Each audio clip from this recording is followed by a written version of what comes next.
வணக்கம். இன்றைக்கி நான் உங்கள்கிட்ட ஷேர் பண்ணுற கண்டென்ட் என்னென்னு பார்த்தீங்கன்னா, இந்த பிரபஞ்சத்தில் ஒட்டுமொத்த இந்த பிரபஞ்சம், அதாவது நம்ம அணுவிலிருந்து நீங்கள் ஹோல் பிரபஞ்சம் வரைக்கும் ஒரே ஒரு ப்ராசஸ் தான் இப்போது ரைட் நவ் நடந்துகிட்ருக்கு. அது என்னன்னு கேட்டிங்கன்னா, தர்மம் அதன் வழியில் கொண்டு போய் நிறுத்துறதுக்கு உள்ள ப்ராசஸ். ஆமாம், அது எப்படி நம்ம உணர்ந்துக்க முடியுது அப்படின்னா, கொஞ்ச நாள் முன்னாடி 80% ஆஃப் பீப்புள் தர்மம், 20% ஆஃப் பீப்புள்ஸ் அதர்மம்னு வச்சுக்கோங்க. அது எக்ஸாம்பிள் சொல்கிறேன். சரி 60-40 கூட வச்சுக்கோங்களேன். சரி 75 25 இந்த பர்சன்டேஜில் வச்சுக்கலாம். இதில் வின் பண்ணுறது யார் அப்படின்னு ஒரு ப்ராசஸ் இருக்கு இல்லையா? இதில் என்னென்னா, தர்மம் வென்று அதோட ஆட்சி அமைக்க இந்த பாடு. ஃபார் எக்ஸாம்பிள் நம்ம தமிழ்நாட்டில் கூட எலெக்ஷன் போகுது பாருங்கள், அதோட வேயை பாருங்களேன். அந்த மாதிரி இப்போ நீங்கள் எது தர்மம் எது அதர்மம்னு உச்சபட்ச குழப்பத்துக்கு போயிடுவீங்க எல்லோரும். நிஜமாகவே என்ன நடக்குது அப்படிங்கிறதுல ஒரு பெரிய குழப்பம் நடந்துகிட்ருக்கு. இந்த சுத்திகரிப்பு மனிதர்களுக்கு புலப்படவே புலப்படாது. ஏன்னா இது இந்த பிரபஞ்சம் நடத்துகிற ஒரு லீலை. நாம் கண்ணுக்கு பார்க்குற பார்வையை பொறுத்து தான் இருக்கும். இங்கே பிரபஞ்சம் அதோட பார்வையிலேருந்து பார்க்குது. நீங்கள் அந்த பார்வையிலேருந்து பார்த்தா மட்டும்தான் என்ன நடக்குங்கிறத சாட்சியாக பார்க்கும்போது மட்டும்தான் உணர்ந்துக்க முடியும். அந்த வகையில் இப்போது என்ன அப்படின்னா, இன்னும் தர்மம் ஆட்சிக்கு வந்துருச்சா அப்படின்னா இல்லை. தர்மம் அதோட பாதையை அதோட இடத்த பிடிச்சிடுச்சானா இல்லை. ப்ராசஸ் ஆன் கோயிங் 90%, 99%, தென் 2% இப்படி ஏதோ பேலன்ஸ் இருக்குதுன்னு வச்சுக்கலாம். அது அந்த 10%க்குள்ளே 8%, 5%, 2%, 1%ங்கிறத தாண்டி அது ஒரு விகிதாச்சாரத்தில் நடக்குது. மக்கள் என்ன செய்ய முடியும் நம்ம அப்படின்னா, ஏன் நம்மளை இங்கே சாட்சியாக பார்க்க வச்சிருச்சு அப்படின்னு சொன்னால், இது நம்ம கையில் இல்லை. ஏன்னா நமக்கு இப்போது அதர்மம் தர்மம் எதுவுமே தெரியாத போது நீங்கள் எந்த முடிவு எடுப்பீங்க? உங்கள் கையில் கொடுத்து நீங்கள் பண்ணுங்க அப்படின்னு சொன்னால் நம்மளால் பண்ண முடியுமா சொல்லுங்கள்? ஏன்னா நமக்கு கண்ணை கட்டப்பட்டிருக்கு, நம்ம ஒரு மயக்கத்தில் இருக்கோம், நம்ம பலவீனமாக இருக்கோம், நோயுற்று இருக்கோம், ஒரு குழந்தையாக இருக்கோம். நம்மளை போய் ஒரு முடிவு எடுக்க சொன்னால் எடுக்க முடியுமா? முடியாது. அதனால் பிரபஞ்சமே கையில் எடுத்துக்கொண்டு அதன் வேலையை அது செய்கிறது. இதை நல்லா உணர்ந்து பார்த்தவங்க, இந்த ஒரு ஔவையார் சொல்லுவாங்கள்ல, முருகனை பார்த்துட்டு நீ யாருப்பா, சுட்ட பழம் வேணுமா சுடாத பழம் வேணுமா, நல்லா என்ன பாரு அப்படின்னு சொல்லுவாங்கள்ல, அது மாதிரி இதை நல்லா பாருங்கள் அப்படின்னு சொன்னால் எப்படி ஒரு கோணத்தில் பார்ப்போமோ அதே மாதிரி பார்த்தா மட்டும்தான் இது புரியும். சரி என்ன தான் நடக்கும் அப்படின்னு வெயிட் பண்ணி பார்த்தா என்ன நடக்கும் அப்படின்னா, உங்கள் மனதுக்குள்ளே நீங்கள் என்னத்தை வச்சுருக்கீங்களோ, ரைட் நவ் நீங்கள் ராமன் ஆண்டான ராவணன் ஆண்டான எனக்கு என்ன, என் வீட்டில் சாப்பாடு செஞ்சால் போதும், என் குடும்பம் நல்லா இருந்தால் போதும், எனக்கு வீடு வசதி வேலை தொழில் எல்லாமே இருக்குது, ஆரோக்கியம் இருக்குது, எனக்கு இது போதும், யார் என்னமோ போனால் என்ன அப்படிங்கிற பட்சத்தில் இருக்க மனிதர்கள் பதர்கள். இங்கே எல்லோரும் நல்லா இருக்கணும், எல்லாருமே ஒன்று, இங்கே தர்மம் ஜெயிக்கணும், இங்கே மக்கள் எல்லோரும் ஒற்றுமையாக இருக்கணும், ஆனந்தமாக இருக்கணும் அப்படின்னு நினைக்கிறவங்கெல்லாம் விதை நெல்கள். இங்கே விதை நெல்லாக இருக்கணுமா, நீங்கள் பதராக இருக்கணுமான்னு அவங்கவுங்க கையில் சுயமாக சுதந்திரமாக முடிவெடுக்க கொடுக்கப்பட்டிருக்கு. அவங்கவுங்க கையில் தான் இருக்குது. இதில் அப்போது எவ்வளோ மெஜாரிட்டி பீப்புள் இருக்காங்களோ அதை பொறுத்து தான் இருக்குது. இது இந்த பூமிக்கு மட்டும் இல்லை, 1008 பூமியில் நீங்கள் எந்த பூமியில் இருக்கீங்கன்னு தெரியாத போது எந்த ஒட்டுமொத்த பிரபஞ்சமும் இதை கையில் எடுத்துகிட்டு பண்ணாதான் நீங்கள் மனம் அற்ற நிலையில் உங்களை மயக்கி. ஒரு சின்ன உதாரணம் சொல்லணுன்னா, இப்போது கிருஷ்ணர் இங்கே வந்துட்டார்னு வச்சுக்கோங்க, சிவன் இங்கே வந்துட்டார்னு வச்சுக்கோங்க, பிரம்மா இங்கே வந்துட்டார்னு வச்சுக்கோங்க. வந்தோடனே உங்களெல்லாம் மயக்கத்தில் ஆழ்த்திட்டு இங்கே உள்ள ப்ராசஸ்லாம் செஞ்சுட்டு திரும்ப மயக்கத்தெல்லாம் எழுத்தி விட்டுட்டு திரும்ப உங்களுக்கு இதுதான் ப்ராசஸ்ன்னு வச்சுட்டு போனால் என்ன நடந்துங்கிறத மெமரியை உங்களுக்கு எடுத்துகிட்டா எப்படி தெரியும்? இது சினிமாலேயும் கதையிலையும் வந்திருக்குதான். அது மாதிரி நேரில் நடக்காததுக்கு வாய்ப்பு இருக்குதான், நேரில் நடப்பதற்கு வாய்ப்பு இருக்குது. சினிமாவில் மட்டும் தான் நடக்கணும்னு இல்லை. இதில் யுகத்தில் எங்கேயோ ஒரு உண்மையில் நடந்திருக்கும். அது லூப்பில் இப்போ இந்த டைமுக்கு வந்திருக்கலாம். அனைத்து மனத்தையும் கிளியர் பண்ணிடுவாங்க, சுத்திகரிச்சிருவாங்க. நீங்களா மாட்டேன், என்னால் நான் பதறாதான் இருக்க விரும்புகிறேன் அப்படிங்கிற பட்சத்தில் ஒன்றும் இல்லை. இல்லை எனக்கு விதை நல்லா இருக்க விருப்பம்னா ஓகே, ரெண்டில் நீங்கள் சூஸ் பண்ணுறதை பொறுத்து தான் இருக்குது. அப்போ பர்சன்டேஜ் பீப்புள் எவ்வளோ இருக்காங்க, இந்த கான்சியஸ் எவ்வளோ இருக்குது, இந்த எனர்ஜி எவ்வளோ இருக்குங்கிறத பொறுத்து தான் இந்த பிரபஞ்சம் வடிவமைக்கப்படும், கட்டமைக்கப்படும். அதுக்குள்ளே லீடர்ஸ் வருவாங்க, அதுக்குள்ளே நிர்வாகம் வரும், அதுக்குள்ளே நல்ல திட்டங்கள் வரும், எல்லாமே வரும். இதுதான் ரைட் நவ் இருக்கிறது. இப்போது என்ன தெரியுமா, அந்த 2 பக்கம் 50-50 இல்லை 90-10 வச்சு ஒரு மேட்ச் நடந்தால் எப்படி இருக்கும், அப்படி பிரபஞ்சம் பார்த்துட்ருக்கு. நடத்திட்டு இருக்கிறத கான்சியஸாக பார்க்க முடியுது. இது என்ன ஆகும், இது என்ன ஆகும் அப்படின்னு சொல்லிட்டு. என்னாகும் அப்படிங்கிறத தாண்டி இது நடந்துருக்குங்கிறத உணர முடியுதுல்ல. ஆனால் அதே நமக்கு என்ன தோணுதுன்னா, 90% வந்தால் நம்ம என்ன நினைப்போம், 90% இது ஜெயிக்காமல் போகுமா, 10% இருக்குது, அது என்ன ஆகிடப்போகுது, ஒரு குறுகிய ஒரு சதவீதம் அப்படின்னு நம்ம நினைப்போம். ஆனால் அதுதான் இப்போ ட்ரிக்கே. இங்கே 90% உயிரற்ற உடலும் அந்த 10% உயிர் இருந்தால் என்ன பண்ணுறது, ரெண்டும் இணைஞ்சால் மட்டும்தான் இங்கே உண்மையாக ஒரு 100% கிடைக்கும் இல்லையா. அதே மாதிரி தான் இங்கே இந்த பிரபஞ்சத்தில் நடக்குது. அப்போ நன்மையும் தீமையும் அது விகிதத்தில் கலக்கப்படணும். அப்போ தான் இந்த பிரபஞ்சம் சரியாக வடிவமைக்கப்படும். நான் நன்மையே செஞ்சிட்ருக்க பீப்புளோடு இருந்துக்குவேன் அப்படின்னாலும் இங்கே கட்டமைக்க முடியாது. தீமையே இருக்க பீப்புளை வச்சியும் கட்டமைக்க முடியாது. நான் சொல்கிறது அந்த மனத்தை சொல்கிறேன். அசுரத்தன்மை, தேவத்தன்மை, அப்புறம் இரவு பகல், ஒளி வெளிச்சம்,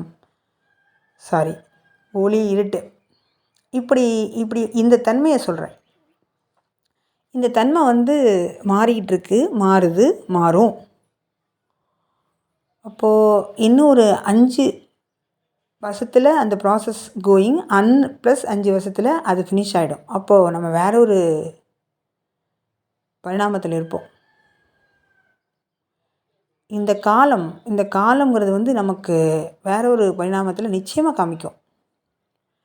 நான் பேசுகிறது கொஞ்சம் பேத்துக்கு ஏதோ புரியாத மாதிரி தான் இருக்கும். நான் தவறு சொல்லலை உங்களை. அதே மாதிரி நான் பேசுகிறது எங்கேருந்து வருதுங்கிறது என்னால் நிச்சயமாக சொல்ல முடியல. அதே மாதிரி உறுதியாகவும் என்னால் பேசுகிறேன்னு சொல்ல முடியுது. அப்போது நம்ம என்ன பண்ணணும், இங்கே வெறுப்பையும் ருசிக்கணும், சாபத்தையும் ஏற்றுக்கணும், கோபத்தையும் அனுசரித்து போகணும். எதெல்லாம் தவறுன்னு சொன்னோமோ, எதெல்லாம் அசிங்கம்னு சொல்கிறோமோ, எதெல்லாம் அவமானம்னு சொல்கிறோமோ அதெல்லாம் அக்செப்ட் பண்ணிக்கணும். இது ஒரு லெசனுக்காண்டி வந்திருக்குன்னு எடுத்துக்கணும். புகழ், அதிகாரம், அப்புறம் ராஜ்யம், அப்புறம் அது என்ன சொல்கிறது, உச்சபட்ச ப்ளஸ் எல்லாமே, அந்த பதவி எல்லாமே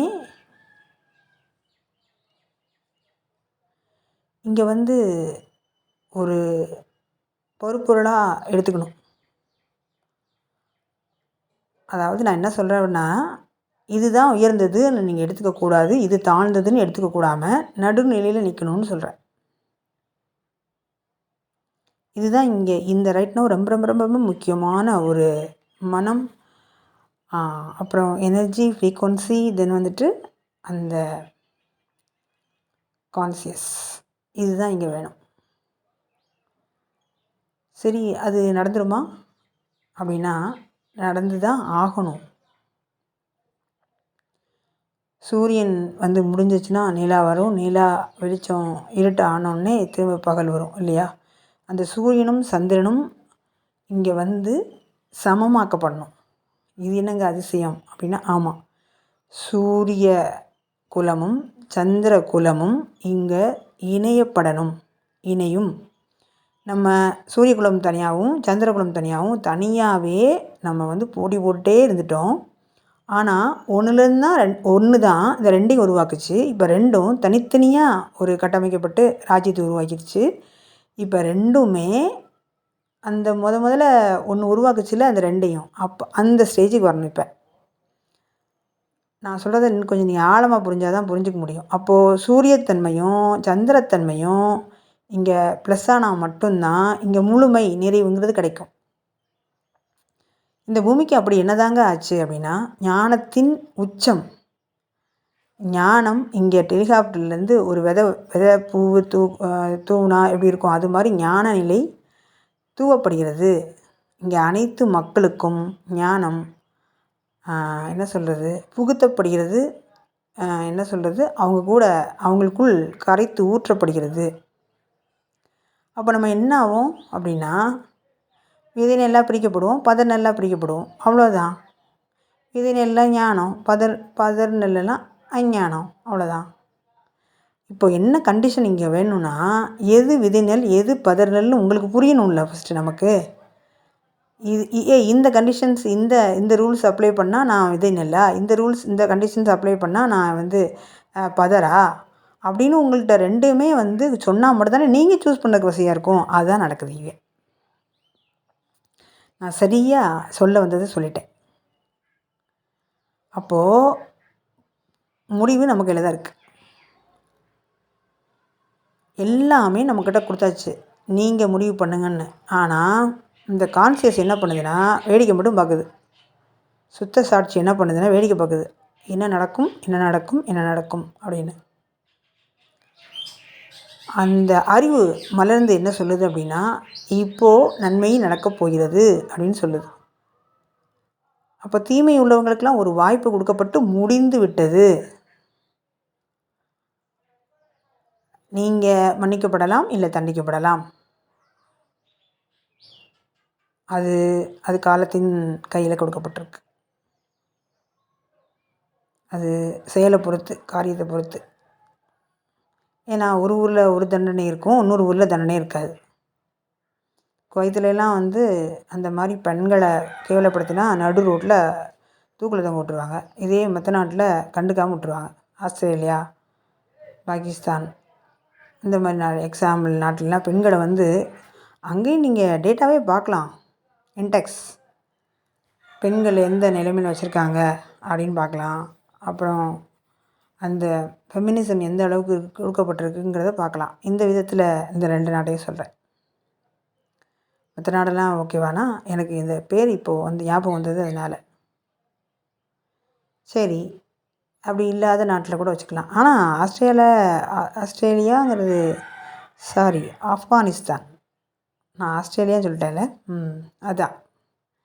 இந்த மாதிரி இப்போது ஐஸ்லாந்து, ஃபின்லாந்து, நெதர்லாந்து இந்த மாதிரிலாம் அந்த இன்டெக்ஸில் ஃபர்ஸ்ட்டில் இருக்காங்க. அப்போது ஒரு சிரிக்கிறதுக்கே ஒரு மகிழ்ச்சி குறியீடுன்னு இருக்கும்போது, ஒரு பெண்கள் எந்த நிலைக்கு தள்ளப்படுறாங்கன்னு ஒரு குறியீடில் கடைநிலையில் உள்ள நாடுகள்லேயும் சில பெண்களோட அதிகாரம் கீழ்நிலையில் தான் இருக்குது. இங்கே பெண்ணும் ஆணும் சமநிலை, இங்கே சமநிலைக்கு வந்துக்கிட்டு இருக்கோம். ஆனால் அது கொஞ்சம் டைவர்ட் ஆயிடுச்சு. சமநிலைனா நாங்கள் எங்களோட பசங்க மாதிரி நாங்கள் வந்து ரோட்டில் ரவுடிசம் பண்ணுறது, அப்புறம் எங்களுக்கு சுதந்திரங்கிற பேரில் வேறு மாதிரி கட்டமைக்கப்பட்டாச்சு. அதாவது கிழக்கும் மேற்கும் இணைக்கிறோங்கிற பேரில் எக்ஸ்சேஞ்ச் ஆகும்ல, அது மாதிரி அவங்க நம்மளை எடுத்துட்டாங்க, நம்ம அவங்கள எடுத்துட்டோம். அப்படிங்கிற பேரில் வந்து கொஞ்சம் கன்ஃபியூஷன் ஆனது. இப்போ வந்து ரெண்டும் கலந்து ஒரு அழகான இந்த காந்தார சிற்பம் சொல்லுவாங்க, பாரசீக கலையும் இந்திய கலையும் அப்படி இணைஞ்சா ஒரு இந்துஸ்தானி அப்படின்னு ஒரு கலை இந்த மாதிரி வருது இல்லையா. 2 நாகரிகங்கள், 2 பண்பாடுகள், 2 சாம்ராஜ்யங்கள் இணைந்து, 2 அரசுகள் இணைந்து ஒரு பேரரசாக உருவாகிற மாதிரி 2ம் இணைந்து, வடக்கும் தெற்கும் கிழக்கும் மேற்கும் இந்த மாதிரி இணைந்து ஒரு புது கலாச்சாரம் அழகாக உருவாகிறது தான் ரைட் நவ். ஸோ மக்கள் வந்து இனி வறுமையில் இருக்க மாட்டாங்க, எஜுகேஷன் சரியாக கிடைக்கும், சுகாதாரம் இருக்கும், ஆரோக்கியம் இருக்கும், அவங்க மனம் ஒரு அமைதியில் இருக்கும், வாழ்நாள் கூட்டப்படும். ஒரு பூமி ஒரு ஒரு என்ன சொல்கிறது, ஒரு மலர்ந்த தன்மை நோக்கி நகர்ந்து கொண்டிருக்கிறது.